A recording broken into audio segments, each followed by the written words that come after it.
En fait, il n'est pas possible de s'asseoir ne serait-ce qu'une seconde. Hein. D'accord, j'ai compris. Très bien.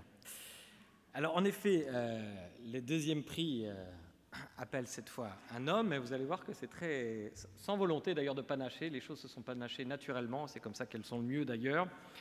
Mais par contre, j'évoquais tout à l'heure, nous avons tous évoqué les risques qu'il y a à défendre ces valeurs, et je crois que la personne que je vais appeler maintenant, et à qui va être remis une mention au prix international, eh bien, cette personne, c'est le prix qu'il y a à payer de la défense de ses valeurs, de la liberté d'expression, puisque dans son pays, la Mauritanie, eh bien, il a été incarcéré pendant 5 ans, après avoir été tout simplement condamné à mort pour apostasie et outrage au prophète, au prétexte qu'il tenait tout simplement un blog et qu'il avait contesté, si j'ai bien compris, la justification religieuse de la discrimination de caste.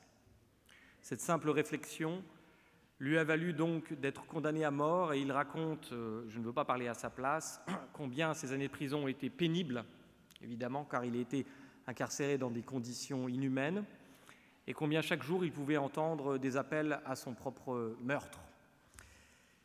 Il a pourtant, en quelque sorte, tenu bon, ce blogueur laïque mauritanien qui défend la séparation de la religion et des lois, qui soutient les victimes du fondamentalisme religieux.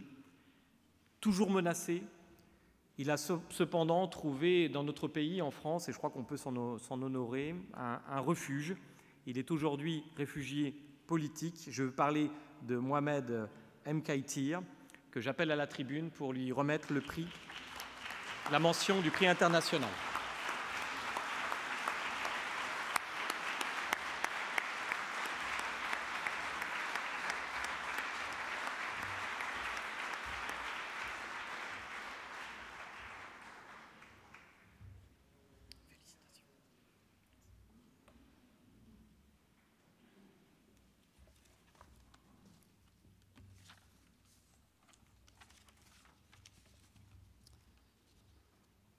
Madame la maire de Paris, Monsieur le Premier ministre, Monsieur le Président de la Comité Laïcité République, Mesdames et Messieurs, c'est un grand honneur pour moi d'être mentionné au prix de la laïcité pour cette année. Et c'est un honneur encore plus grand de me retrouver parmi d'autres pointures de militantisme présents ici. C'est eux qui portent le flambeau de la laïcité malgré les difficultés. Mesdames et Messieurs, on ne peut évoquer aucun sujet aujourd'hui sans parler du drame qui a bouleversé nos consciences à la suite du meurtre barbare du professeur Samuel Paty et qui nous étions dans son hommage en mémoire il y a quelques jours. Samuel est parti alors qu'il exerçait son métier et sa liberté. Et c'est là le plan des terroristes barbares à travers une nouvelle stratégie réalisée par des loups solitaires dont le but est de nous dérober notre liberté acquise à grands frais à travers des siècles. À l'âme de Samuel Paty, j'envoie une lettre. Nous emprunterons ta voix et nous ne reculerons pas, nous ne ferons pas de compromis. Nous sommes prêts à donner nos vies afin de garder nos libertés et de les remettre à nos enfants. C'est mon message à Samuel et ma promesse. Mais soyons sincères avec nous-mêmes.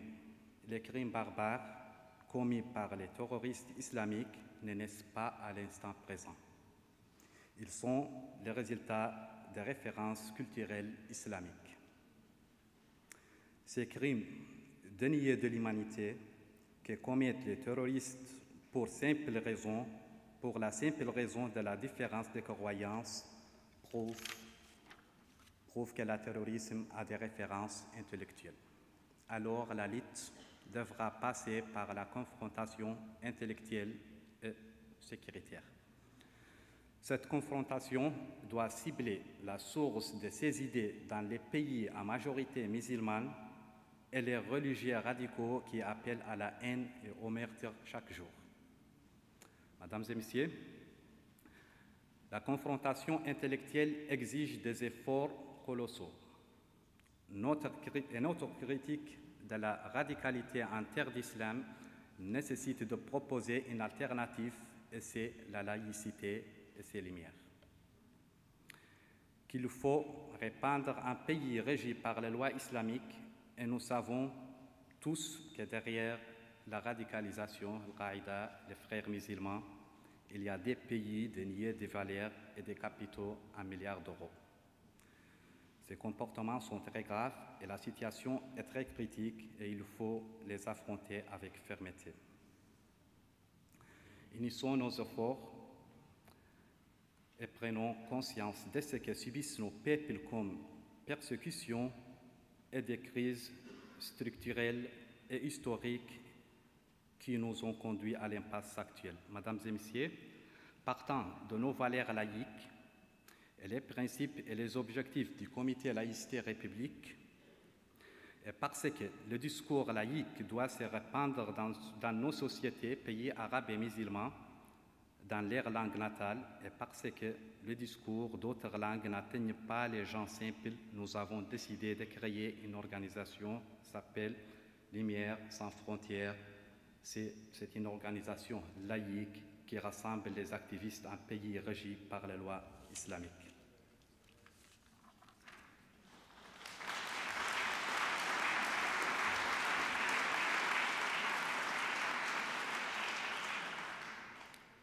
Nous savons que pour éradiquer le terrorisme, détruire ses sources et propager la laïcité et les lumières, cela demande des capacités énormes, qui soient à la portée des croyants en les valeurs de la laïcité pour réaliser leurs objectifs. Pour cela, nous comptons sur vous et sur tous ceux qui croient en la laïcité pour nous aider moralement et matériellement afin de réaliser nos objectifs et propager les valeurs de laïcité à plus grande échelle et réaliser nos objectifs dont la liberté de conscience et la fin des persécutions et des condamnations qui affligent les activistes laïques pour raison d'apostasie et de blasphème, la consolidation de la place des femmes contre les discriminations dont elles sont victimes, la fin de l'esclavagisme qui constitue une honte pour l'humanité comme en Mauritanie et au Yémen. Je vous remercie pour votre écoute.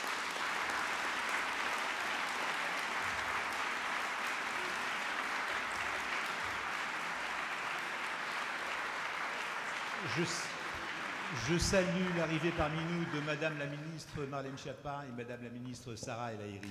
Soyez les bienvenus.